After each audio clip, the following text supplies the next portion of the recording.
Estamos de regreso aquí en Esferas platicando con el maestro Jorge Fons, que como decíamos al principio del programa, pues le ha puesto un sello especial a este Festival Internacional de Cine de Guadalajara en su edición número 27, porque él fue el encargado de seleccionar las películas de la sección alterna de melodrama, y decíamos en el bloque anterior que hubo pues de todo y sin medida para hablar en términos melodramáticos, maestro. Ahora, usted antes de la pausa mencionaba que ha venido evolucionando históricamente el melodrama y que antes era como digamos, una recurrencia de planos mucho más largos, de música, que de repente estar en un silencio subrayaba en algún momento y algún rostro de estas grandes divas, y ahora se ha venido a compactar ese asunto. En el caso del cine mexicano, ¿ha habido una evolución y un cambio respecto al manejo del melodrama? Sí, bueno, la misma modernidad va marcando influencias en los nuevos realizadores y, y ya desde hacía tiempo había la intención de escapar un poco del melodrama, de salir de él para plantear otros modos, digamos, de contar cosas sin tener que recurrir a la emoción, que ha sido, por ejemplo, un propósito perseguido no solamente por cineastas, sino por movimientos del cine mismo, ¿no?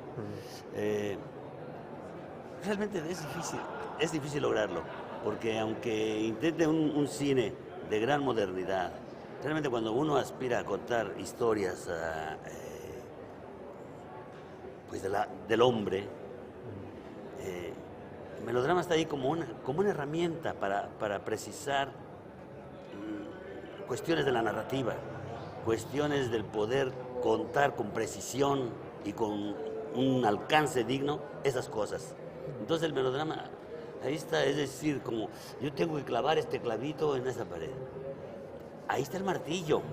Y bueno, yo lo puedo intentar empujar con una piedra o con lo que Y sea, va a ser más difícil. pero ahí está el martillo, Claro. ¿no?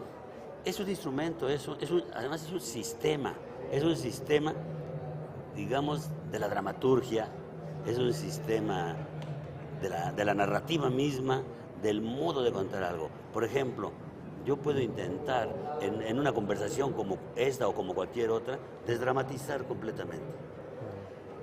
Pero yo no tengo la intención de dramatizarlo para que me crean, sino la dramatización está en el hecho de algunas verdades, más verdades que otras. ¿Cómo está eso? Por ejemplo, el amor. El amor puede verse de una manera muy sutil o puede verse de una manera muy intensa, Claro. ¿no? Entonces, el amor tiene muchas variedades y los personajes son variados de por sí. Entonces, no puede usted decir que todas las escenas amorosas de todos sus personajes van a ser frías y distantes. No. ¿Por qué? Porque sus personajes no son el mismo personaje, sino son diferentes. Entonces, en esa diferencia va a haber un distinto modo de enfrentarlo, de observarlo y de querer que los demás lo vean. Y en esa diferencia va a estar un matiz de emoción diferente. Y en la búsqueda de esos matices diferentes, ahí se va a pasear el melodrama. Claro. Entonces, realmente yo creo que nosotros podemos intentar hacer un cine frío y distante. Por ejemplo, hay un cineasta que uno dice, ese cineasta prácticamente se salva del melodrama. ¿Quién? O de Godard, por ejemplo. Godard. Sin embargo, no es que Godard, por ejemplo, no emociona de distinta manera, de distinta manera. Y yo digamos que no me he puesto a buscar cuál sería algún instante melodramático en algún momento de sus narraciones. Pero yo creo que él no se avergonzaría si anda por allí asomando la nariz el melodrama. Pero sí, por ejemplo, ahí hay un cineasta que es difícil encontrarlo. Por ejemplo, tenemos a Buñuel, por ejemplo, también sería un cineasta difícil de que le encontráramos momentos melodramáticos, pues un surrealista tan rotundo como él, ¿verdad? Sí. Sin embargo, si uno observa algunos pasajes de Nazarín, ¿no? Algunos pasajes del mismo Los Olvidados, ¿no? Y a lo mejor de sus obras más simbólicas y más en el género surrealista, como por ejemplo podría ser que Simón del Desierto, por ejemplo, o Tristana, o Viridiana. Encontraría unos momentos, porque, bueno, por eso, porque es un elemento, es un instrumento, es muchas cosas el melodrama, aparte de ser un género. Claro. Pero, ¿qué Viridiana, por ejemplo, no es un melodrama hecho y derecho? Digamos que hay cosas del humor de Buñuel que le enjuagan mucho el melodrama. Pero claro que sí, no hecho y derecho, pero es un melodrama. Tiene momentos de melodrama, aunque tenga unos momentos de una crítica terrible y tenga unos momentos de una burla atroz, de todas maneras, ¿no? Claro. Es la historia de esa chica que acaba victimada, por más que luche por salvarse, ¿no? Sí. Entonces,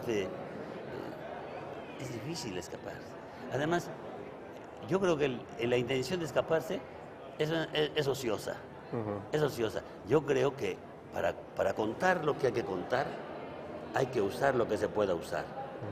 Digamos que para rescatar el uso del melodrama sería necesario decir, vamos a usarlo con honestidad, vamos a usarlo con sencillez, vamos a contar con sencillez, no utilicemos recursos con el propósito de sacar la lágrima o de enternecer o esos mecanismos que se usan para atraer la atención, el llanto o la emoción fácil del espectador, sino que no, hay que ser críticos y hay que ser, pues, sinceros. Claro, o sea, lo que usted me quiere decir es que nos alejemos de las fórmulas hollywoodenses en las que prácticamente uno ya sabe lo que va a pasar y al final va a terminar llorando porque Correcto. Es hecho, está fabricado, digamos, no Correcto. Es tan sincero el asunto, ¿no? Correcto, sí, y es muy bueno que saque el término porque Hollywood se ha desarrollado una maestría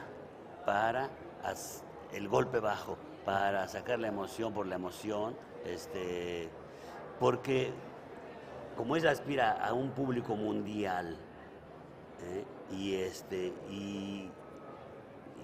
aspira a hacerlo de modo fácil. Sin embargo, por ejemplo, hay realizadores del viejo cine de Hollywood como Frank Capra, que hay una película suya también en el programa, en esta selección, que es Qué bello es vivir, It's a Wonderful Life, que es maravillosa. Muy bien. Si quiere hablamos de ella después de la pausa. Déjame hacer una nueva pausa en esta conversación, maestro Jorge Pons. Y regresamos y también para platicar acerca del asunto de que Jorge Pons fue uno de los primeros directores que introdujeron el HSH, hombre que tiene sexo con hombres, en el cine mexicano. No los gays, sino los HSH. De eso platicamos después de la pausa. No se vayan.